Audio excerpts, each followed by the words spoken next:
Growing dent in Earth's magnetic field, known as the South Atlantic Anomaly, has expanded by an area half the size of Europe over the past decade, according to new satellite data.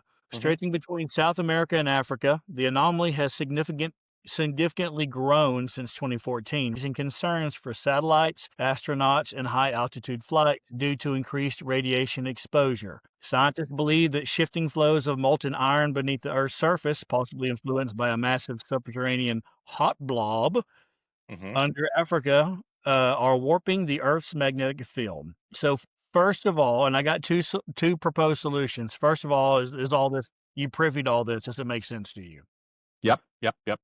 I'll read you the first one. First solution: satellite and spacecraft shielding and software adaptation. What it means: engineers design satellites with radiation hardened electronics, protective casings, and automatic shutdown or safe mode protocols when passing through the anomaly. An example: the Hubble Space Telescope suspends observations while moving through the SAA to avoid data corruption. The goal would be to prevent radiation damage and loss of data rather than trying to change the magnetic field itself. So, what do you think about the solution?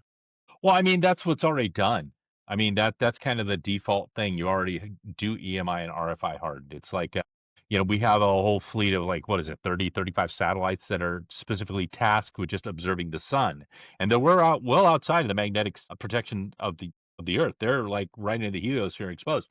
They're all hardened. I mean, 95% of the amplifier chip I use in a lot of products that we put in our little tiny silicon DAC actually is EMI, RFI hardened. It is EMC rated for like, space kind of things, and it's a $3 amplifier chip.